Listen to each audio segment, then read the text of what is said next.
მოგესალმებით, თქვენ უყურებთ NutriMax-ის საკვების გამოყენების ვიდეო ინსტრუქციას, სადაც ვისაუბრებთ წყლის საკვებზე, რომელიც საკმაყოფილებს წყლის მოთხოვნებს გამოზრდის ყველა ეტაპზე. წყლის საკვები შედგება სამი ფაზისგან, ესენია სტარტი, grower finish-ი და მეკვერცხული წყლის საკვები. საკვები არის მზა კომბინირებული სახის და მწყერს პირდაპირ ეძლევა დანამატების გარეშე.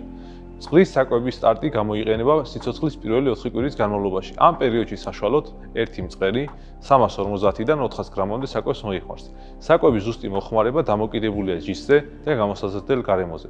განსაკუთრებით ამ ეტაპზე მწყრისთვის მნიშვნელოვანია სრულფასოვანი საკვები, რადგან სწორად ჩამოყალიბდეს მომნელებელი სისტემა და შემდგომში მივიღოთ მაღალი პროდუქტიულობა. წყლის grower finish-ი გამოიყენება 5 კვირიდან სასურველ წონამდე ან კვერცხდების დაწყებამდე. წყლის საკვები მიაწოდეთ შეუზღუდავად ჭრალი სახით. ხოლო დღიური საკვები მოხმარება დამოკიდებულია ჯიშზე და ცოცხალ წონაზე. მეკვერცხული წყლის საკვები კვერცხდების სრულ ეტაპზე გამოიყენება. მისი ნუტრიენტული ბალანსი ხელს უწყობს მწყერმა მაქსიმალური პროდუქტიულობა გამოავლინოს კვერცხდების პერიოდში. აღნიშნული საკვები ხელს უწყობს საინკლუზიო კვერცხიდან მეტი მწყრის ჩოჩრის გამოჩეკოს. დღიური საკვები მოხმარება მწყრის ჯიშსა და პროდუქტიულობაზეა დამოკიდებული. თუმცა საშუალოდ 25-დან 30 გრამამდე საკვებს მოიხმარს ერთი მწყერი. სასურველი შედეგის მისაღებად გარდა ხარისხენი საკვებისა მნიშვნელოვანია. მუდმივად ჰქონდეს მწყერს წვდომა სულ 111 წყალზე, შეუქმნათ ასაკის შესაბამისად ოპტიმალური პირობები საფრინველეში, მათ შორის ტემპერატურისა და ტენიანობის კონტროლი, რათა მივიღოთ ნაკლები დანახარჯებით მეტი შედეგი.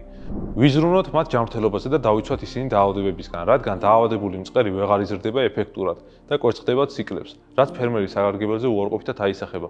ყველა ზემოთ ჩამოთვლილი პროდუქტი დამზადებულია თანამედროვე ტექნოლოგიებით და აკმაყოფილებს საქართველოსა და ევროკავშირის სტანდარტებს. მათი გამოყენება ხელს უწყობს ფრინველის ეფექტურ ზრდას და ამცირებს ფერმერის დანახარჯებს. გაითვალისწინეთ, რომ მაქსიმალური შედეგის მისაღებად აუცილებლად უნდა დაიცვათ ფერმის ბიოუსაფრთხოება და აკონტროლოთ ფრინველის ჯანმრთელი ზრდა. სწორად შერჩეული საკვები ფაზები უზრუნველყოფს ნაკლები დანახარჯებით მიღებულ მეტ შედეგს. კვების შემდგომი ფაზის ვიდეო ინსტრუქციების სანახავად დაასკანერეთ შესაბამის პროდუქტზე დატანილი QR კოდი ან მიყევით ვიდეო ინსტრუქციებს. არ დაგავიწყდეთ, გამოიწეროთ არხი და გაგვიზიაროთ თქვენი ინტერესები და შეკითხვები კომენტარებში.